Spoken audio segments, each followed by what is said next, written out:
Panglao Reclamation, offshore reclamation project. Okay, ang pangutana nagaingon, do you agree in the proposed Panglao Reclamation project? Why or why not? Okay, do you agree in the proposed Panglao Reclamation project? Why or why not? Ang unang mutubag ni mong pangutanan si Mr. Cesar Montano. Ako po yung taong naniniwala po ko. It's a barometer for us. Pag may infrastructure, it's a sign of progress for us. I believe in that. Pero yung Panglao, reclamation, but sasagutin ko muna po, I don't agree with that, of course. Sinabi ko na po kayo. Naulit ko lang na habang buhay po ako, hindi po ako papayag doon. Why? Simply because magre-reclaim po tayo, what do we need? Soil. Saan po kukuha ng soil ang Bohol? Sisira po tayo ng bundok dito sa Bohol. Baka bawasan po nila yung Chocolate Hills. At yun po ipantambak na sa 400 hectares. Kaya hindi naman, baka maging 100 na lang po yung hills natin sa Chocolate Hills. And ilang billion po ang gagastusin nila. We have a problem. We priority po natin na makapaghatag ng maayong tubig sa Tibuok Bohol. Magkano lang yun po? I-compare mo doon sa reclamation. Meron na bang sapat na tubig or igo na tubig ang tanang mag-uuma para sa tanang mga palayan? Meron na bang tanang mga tubig ang tanang balay dire sa Tibuok Bohol? Every household, meron na bang tubig na malinis, maayos, makapanligo, makapanghugas tayo na disente? Wala pa. So we should know our priority. Dapat po hindi isang tabi muna natin. What we need in Panglao is golf course po. Para marami pong turista mag-stay, hindi po mag-overnight, ay hindi po day trip lang, aalis na, hindi na makapag-overnight. We're losing a lot of money. We should act aggressively. Kayo po, you're a big part of that. Ako po nakikita ko pong SK, malaki po ang contribution dito. Because you're aggressive leaders. Dapat maging aggressive tayo to make the tourists stay in Bohol, for them to spend more money para income po natin. Hindi po pabayaan silang umalis at hindi po sila gumastos ng pera. Golf course, convention center, zoo, Bohol Zoo, SeaWorld, yun po ang kailangan para makapag-generate po tayo ng mas maraming income. Not reclamation, parang awa nyo na. At masisira po tayo, masisira po yung daloy ng tubig. I believe we have a perfect God and everything He does is perfect. Right? So lahat yun po, nung ginawa ng Diyos yung Panglao, yung dalo, yung shape ng Panglao, yung tubig na dadaan dyan, that is perfect already for God. Ba't natin babaguhin? Maging better than God? Yun lang po, maraming salamat. Maraming salamat sa Sir Cesar Montano. Karon, madung na to ang tubag ni Congressman Edgar Chatos Pangutana. Do you agree in the proposed Panglao Reclamation Project? Why or why not? Anything unnatural introduced to a natural setting somehow displaces the environment. Edgar Chato was a signatory some years back when he was still Vice Governor. Atong panahon na kita Vice Governor. Sa Covenant for Sustainable Development. Making sure that Bohol protects the present and the future even as we plan and develop programs for the benefit of the present and the future. We must ensure that what we have is protected for the next generation.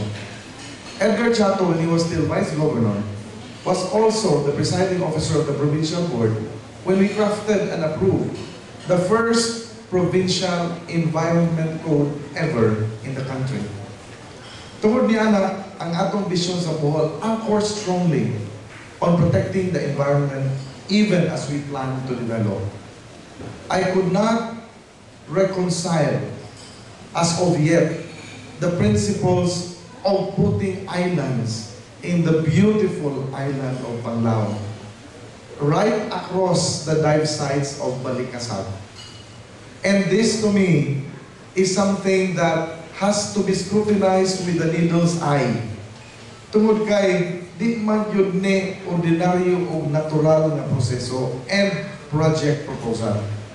At tumiaging forum sa Holy Name University, I was emphatic in informing the public that as you did public discussions, no one from among the proponents ever cared to present and explain to your representative of the people about the project.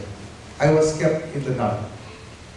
Nobody from the proponents ever came to Edgar Chato and of course explained what their concepts would be in this project.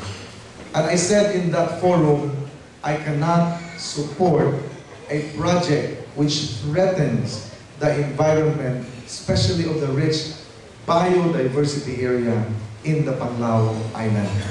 And this to me is my answer to you, especially that the proponents has not also exhausted all means of consulting the people who are the stakeholders of Bohol and our environment. Thank you. Mga kaigsunan mo pa to ang tubag ni Congressman Edgar Chato. By the way, mga kaigsunan mo, kini ang Bohol Agenda, a youth political forum na gihimo sa Sangguniang Kabataan Provincial Federation sa Bohol sa tuyog tumo nga magiyan ang atong mga kabatanunan sa ilang pagpili sa atong sunod nga gobernador. Kauban atong hapuna din sa JJC Woods Village ang atong bisita, Mr. Cesar Montano o Congressman Edgar Chato. Kauban sa atong mga audience, sa atong mga student leaders o mga SK officials. Aniya ang sunod nga pangutana nga gikan sa ato ang nag-raise. Nasara to? Yara? Dinhi sa Bohol, aduna na yung mga HIV/AIDS na cases. Uyon ka ba sa gihimo sa DOH nga sa lantaran nga pagpanghatag o kondom? Dinhi sa Bohol, aduna na yung mga kaso sa HIV/AIDS. Uyon ka ba sa programa sa DOH sa lantaran nga pagpanghatag o kondom? Ang unang mutubag ni mo si Mr. Cesar Montano.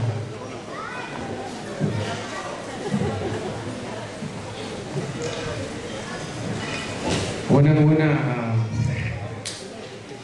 may dalawa pong purpose yan.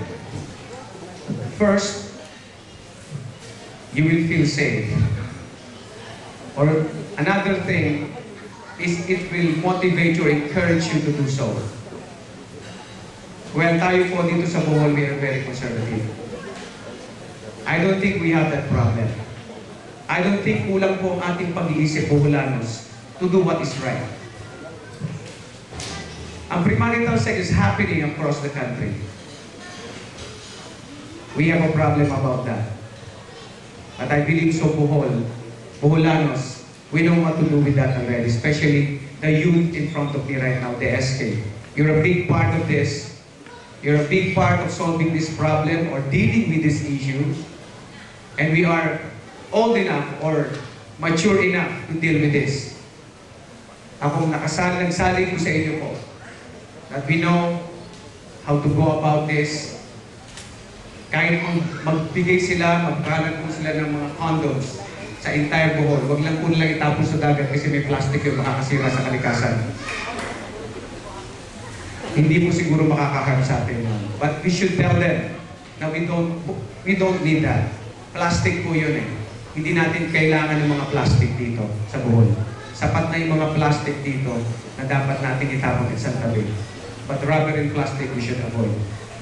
We know how to deal with this problem. We, Boholano, again, ulitin ko po, but we are very conservative at matatino po ang mga, lalo na po ang mga kababayan, maayos po tayo. Maraming pong salamat. Maraming salamat. Mga katuwang tubag ni Mr. Cesar Montano.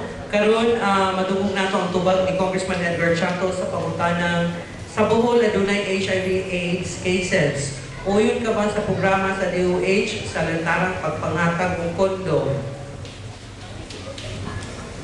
Kanang mao pangutana was also asked in another forum here sa Cultural Center. And my answer is the same.